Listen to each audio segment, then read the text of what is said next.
Queridos, olhando para a palavra que o Senhor ministrou ao meu coração nessa noite, eu quero compartilhar com os irmãos, me informar o tema convocação.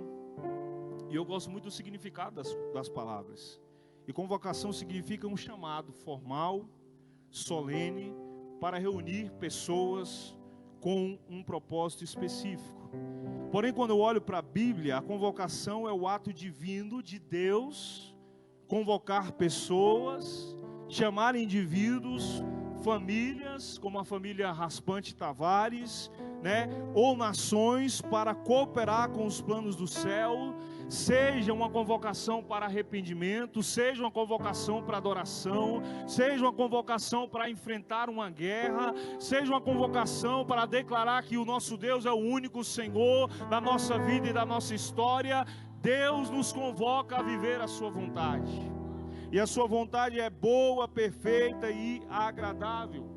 E nesse contexto, irmãos, Deus sempre usou a convocação, e nós também podemos entender como chamado, para realizar grandes coisas em pequenas pessoas, em tribos menores, em pessoas que nem sabiam se o nome deles, mas hoje o nome deles estão aqui na palavra do Senhor, porque não importa de onde você veio, não importa o tamanho da sua família, não importa a sua cultura, o seu nascimento, Deus pode te usar e te escolher para fazer uma grande obra em nome de Jesus. E eu quero, irmãos, antes que eu esqueça, e eu tenho um problema em casa também, falar de um abraço da minha esposa para a igreja. Ela esteve aqui há poucos dias, o pastor Raspante, não sei se foi ele, alguma líder aqui convidou ela, é a irmã Sheila, aqui contou o testemunho dela sobre o medo que ela tinha de ser mãe, por ter passado por um abuso e outras coisas mais. E ela está fazendo a obra do Senhor lá na Bahia. E eu louvo a Deus pela vida da minha esposa. Estamos juntos há muitos anos, cerca de 20 anos. E é uma mulher de Deus que tem aguentado muita coisa ao meu lado, tem me sustentado. E houve um tempo que ela vivia nos bastidores e nunca se incomodou com isso. E hoje Deus tem me dado a oportunidade de levar ela em alguns lugares para pregar a palavra do Senhor Jesus. O Senhor quer fazer algo grande na tua casa e na tua família. Queridos, olhando para a palavra, nós encontramos aqui, e eu quero falar de duas casas. Primeiro, a convocação de Maria. Maria era uma jovem. A palavra do Senhor diz que ela estava noiva. Muitos jovens não querem mais viver a vontade do Senhor porque acham que estão novos demais. Mas eu quero dizer para todos nós que o Senhor escolhe você que é tão novo demais para viver os propósitos dEle. Aqui estão jovens ali, bem jovens mesmo, fazendo a obra do Senhor. E quem os escolheu foi o mesmo Deus que escolheu Maria para que viva uma grande obra na presença dEle.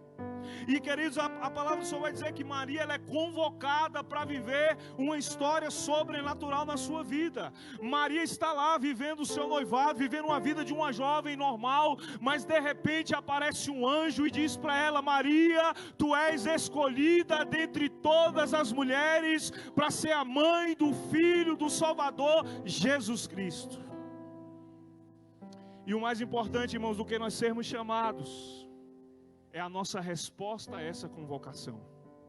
E o texto vai dizer que Ana, ao ser convocada pelo Senhor, está lá no versículo 38, ela diz: eis aqui a tua serva, seja feito conforme a tua palavra. Será, irmãos, que temos dito sim à convocação do Senhor na nossa vida?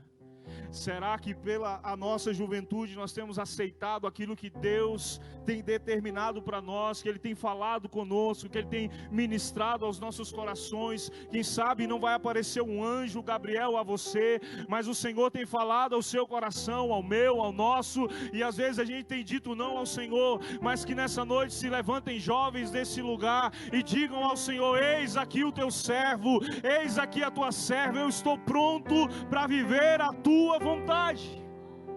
Ainda que Maria não soubesse o que iria acontecer com ela, ainda que Maria não sabia como José receberia essa notícia, mas ela percebe a presença do poderoso Deus e ela diz sim à convocação, sim ao chamado. Queridos, este é o tempo onde a igreja deve dizer sim para o Senhor. Esse é o tempo onde do lado de fora tem pessoas padecendo, sofrendo, chorando, precisando de um abraço, mas que tenham Marias nessa igreja, que tenham Isabéis aqui nessa igreja, que tenham Zacarias, José, homens de Deus, que digam sim à vontade do Senhor.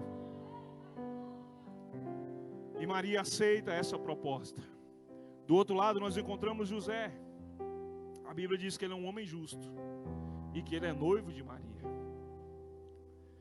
E aparece em sonho alguém que diz para ele: a tua esposa vai engravidar e dará à luz a um filho, e você precisa compreender todo esse processo.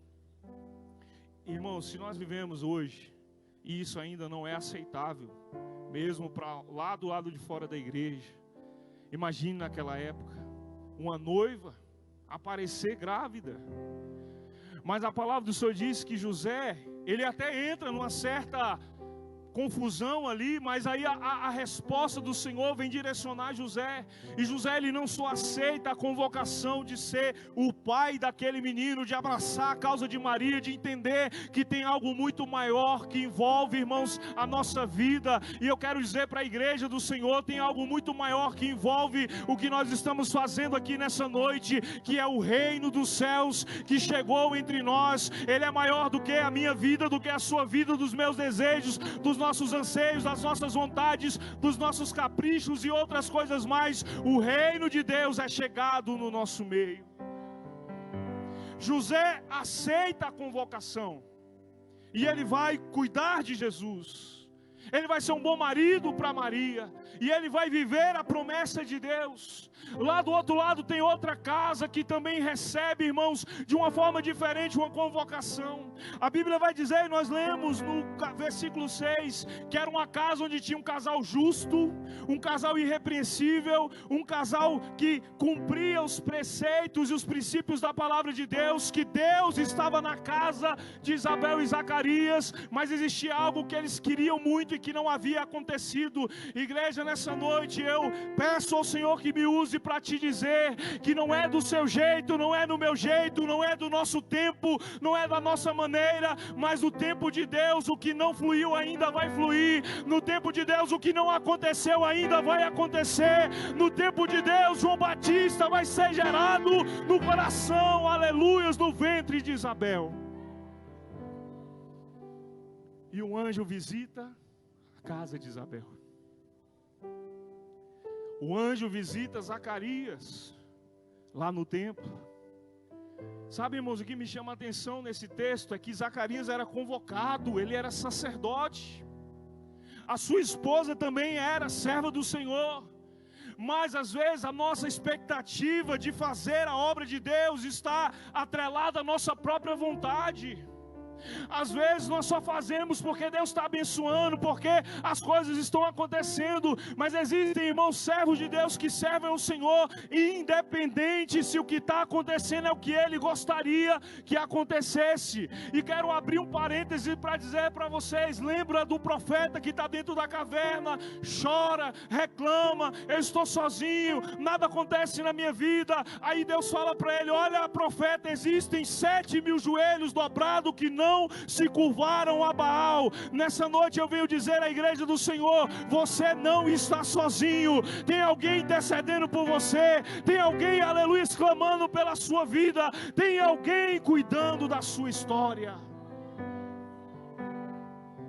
Queridos, Zacarias vai para o templo, ele vai cumprir uma responsabilidade, e a Bíblia vai dizer que naquele dia ele é sorteado para entrar no Santo dos Santos.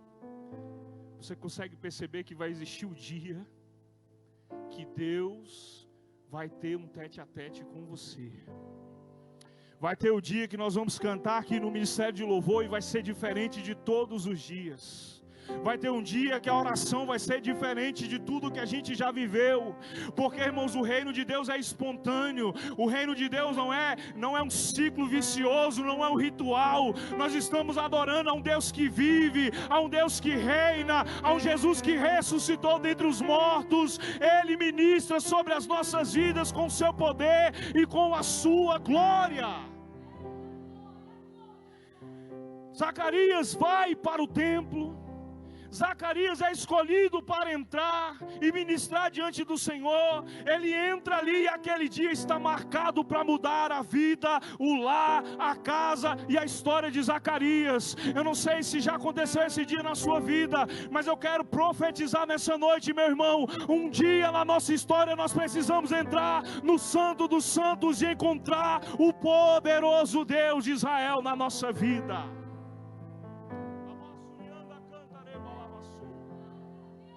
Um dia nós precisamos encontrar com Ele. Nesse encontro, o anjo diz: Zacarias, preste atenção, você que está orando pelo teu filho, pela tua casa, pela tua família, pelos teus. Zacarias, a tua oração foi ouvida. Eu sinto a presença do Senhor nesse lugar. Zacarias, a tua oração foi ouvida. José, Deus ouviu a tua oração.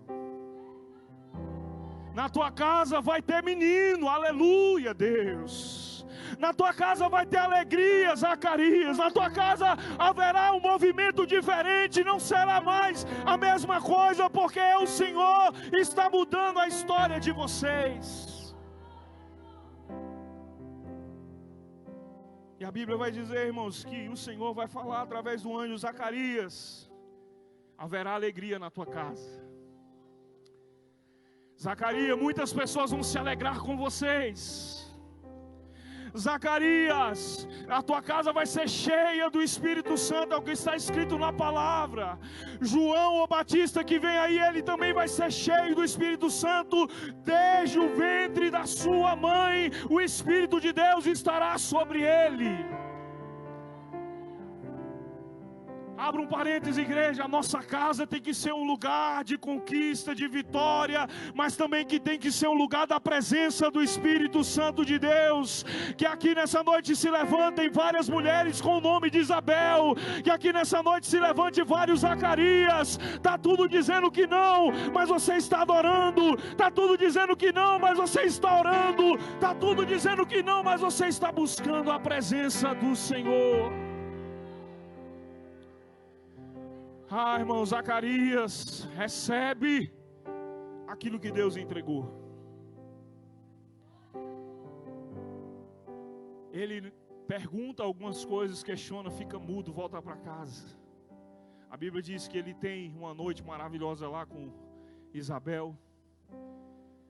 João Batista é gerado no ventre de Isabel.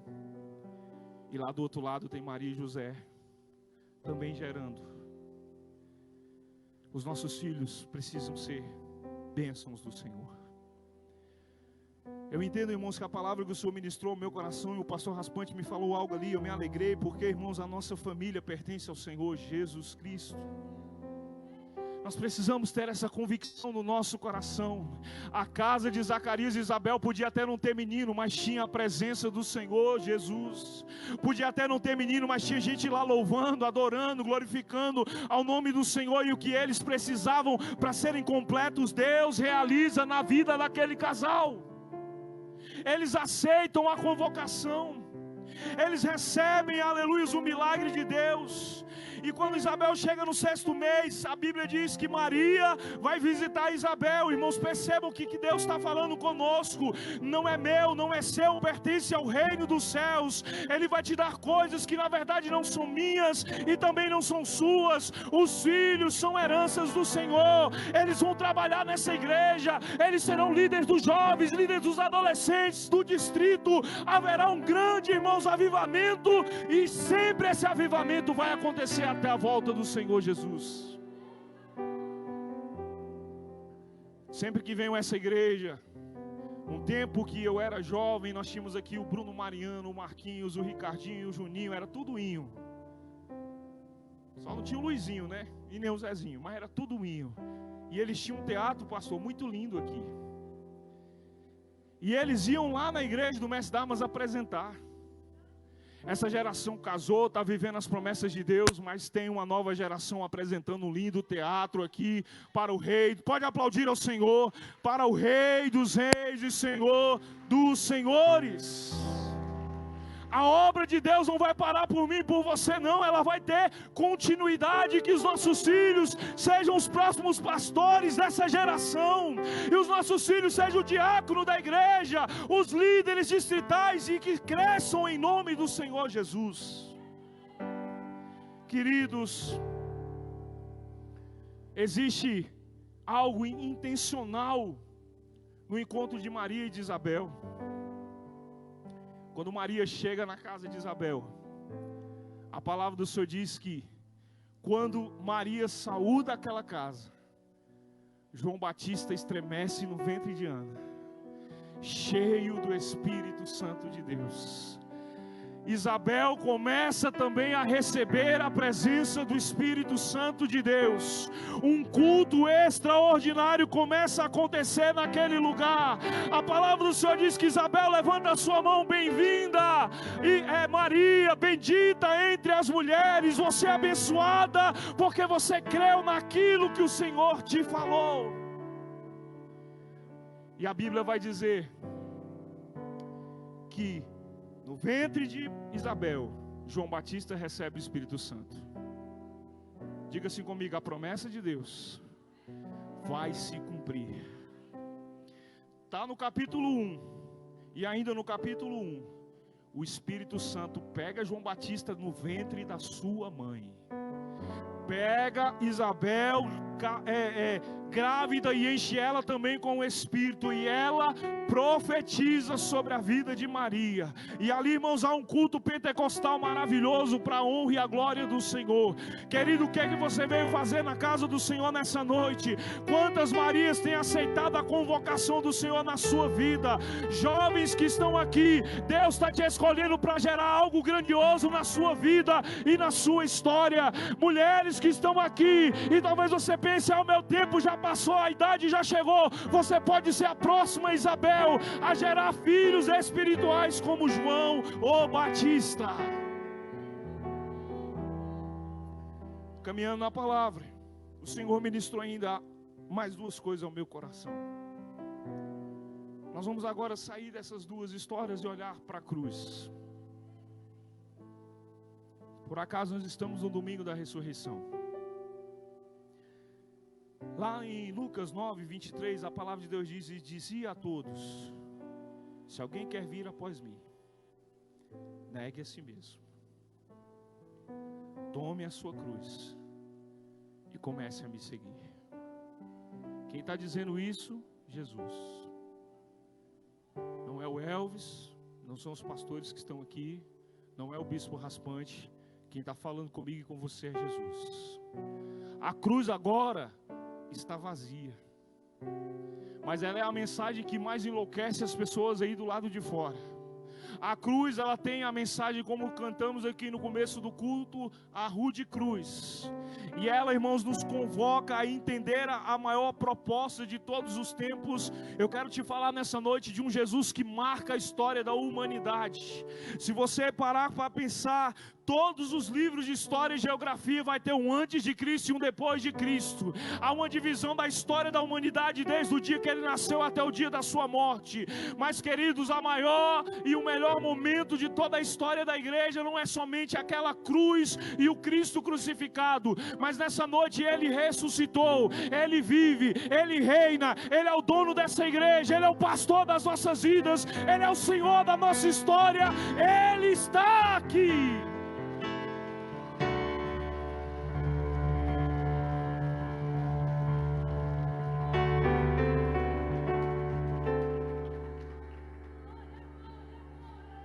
E o que seria de nós se não fosse Ele? Mas Ele tem uma proposta, igreja. A cruz está vazia. Se você quer seguir esse Jesus que desceu da cruz, entre aspas, foi ali colocado em um túmulo, mas ao terceiro dia ele ressuscitou. E agora, a cruz é o maior lugar de convocação da história. Porque Jesus nos chama para a renúncia. Jesus nos chama para o arrependimento. Jesus nos chama para uma transformação. E o que é seguir Jesus sem cruz? Não é um evangelho verdadeiro. O verdadeiro evangelho tem cruz, tem luta, tem dificuldade. O verdadeiro evangelho, o Senhor está te convocando a entender isso. Eu tenho que negar a minha própria vontade, o meu eu preciso sacudir, irmãos, os alicerces da minha vida, da minha alma, e dizer não ao pecado, e dizer sim ao Senhor, e dizer sim ao poderoso dono da minha vida. Então não existe, irmão, história de cruz, de evangelho, sem eu carregar o entendimento da cruz que eu preciso carregar. Mas é importante nós pensarmos, irmãos, que a cruz não é o fim, mas ela é um ponto de partida da vida cristã. Quando eu olho para a cruz e eu entendo aquela mensagem, a minha vida nunca mais será a mesma para a glória de Deus. Um dia o Bispo Raspante esteve lá no nosso bairro e nós entendemos quem é Jesus. E eu queria dizer para vocês, hoje, após muitos anos, nós somos 13 igrejas. Nós temos 500 membros. Temos um distrito forte trabalhando para o reino dos céus. Porque alguém disse sim ao chamado do Senhor. Alguém negou a si mesmo. Alguém entendeu a proposta e seguiu a vontade do Senhor. Meus irmãos, a cruz não é o fim, mas é o ponto de partida da vida cristã. E a última coisa que eu quero compartilhar com a igreja é que a convocação da cruz é a resposta que transforma a nossa vida. Por quê? Porque lá em Coríntios 1,18 vai dizer, 1 Coríntios 1,18, porque a palavra da cruz é loucura para os que perecem, mas para nós que somos salvos é o poder de Deus. Pastor Rogério, é o poder de Deus. Não faz sentido estarmos aqui se não fosse o entendimento do que Jesus fez na cruz do Calvário. E eu queria caminhar para o fim dizendo para vocês, a cruz nos chama para uma nova identidade. Chega de viver do mesmo jeito, irmãos. Chega de viver as mesmas coisas, de praticar, os mesmos ciclos. Eu entendo que esse tempo, e tenho ministrado isso, onde eu tenho passado, na igreja onde eu estou pastoreando, esse ano de 2025, pastor Raspante, eu coloquei no meu coração, eu não quero mais, como foi pregado por aquele psicólogo naquele trabalho, eu não quero mais viver no mesmo nível espiritual. Deus tem algo maior para a minha vida, e não é para que o meu nome apareça, irmãos, é para que o nome dele seja glorificado. Quem não é batizado com o Espírito Santo busca isso, quem não profetiza ainda busca isso, quem não prega a palavra busca isso. Deus quer te levar para um patamar mais alto, igreja. Deus quer nos levantar. E que o ano de 2025 seja um ano de elevar, aleluias, aqui o nosso nível na presença do Senhor. Aquele que não ora mais começa a orar. Aquele que não lê mais a palavra começa a ler. Aquele que não entende mais o culto da Santa Ceia é o culto mais importante da minha vida. Vai acontecer o que foi, eu estarei lá dizendo: o meu Jesus morreu, mas ele ressuscitou e ele voltará para buscar a sua igreja.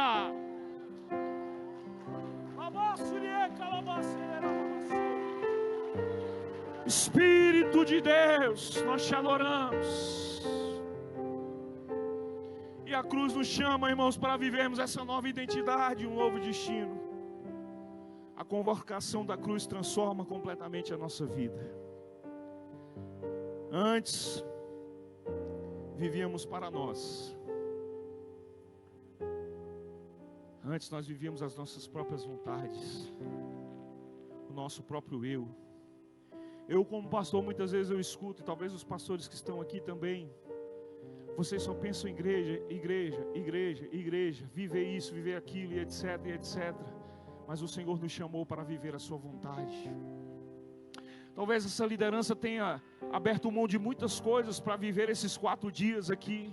Mas Deus vai honrar vocês, já está honrando, porque a festa está linda. Eu acompanhei um pouco aí pela internet, e eu glorifico a Deus pela vida de vocês, pelo trabalho que vocês estão fazendo. Mas antes, irmãos, nós vivíamos para nós, e agora nós vamos viver a vida com Cristo e para Cristo. Antes eu vivia do meu jeito, da minha forma, mas agora Cristo é a nossa própria vida. E se não é, deveria ser. Antes nós tínhamos medo da morte. Nós já cantamos aqui nessa noite: a morte venceste, o véu tu rompestes, a tumba está vazia. Talvez alguém vá lá no túmulo de Gandhi, se quiser ir hoje vai. Talvez lá no túmulo de Buda, dos homens importantes, secular ou não, vai estar escrito: ó, aqui está o fulano. Mas se você for no túmulo de Jesus, a escrita é outra, a memória é outra, a palavra é outra, a frase é outra. Alguém vai ler para você e vai estar escrito: ele não está mais aqui, ele vive, ele vive, ele vive, ele vive, ele reina. Ele é o Senhor da nossa história, Ele é o Deus da minha vida. E por fim, queridos, a cruz nos chama para entendermos que antes eu tinha medo da morte, mas agora sabemos que morrer é Cristo. E o viver, aleluia, o viver é Cristo e o morrer é lucro. Com Cristo eu ressuscitei no dia do nosso batismo. Com Cristo nós vivemos uma nova vida. A cruz por fim nos chama para um discipulado profundo e até a eternidade. Nós não estamos totalmente preparados e nem lapidados, é todos os dias. É um processo diário, é uma caminhada diária. Eu queria pedir que você pudesse se colocar em pé. Os jovens que estão aqui, venham até o altar do Senhor, nós temos algo para ministrar na vida de vocês.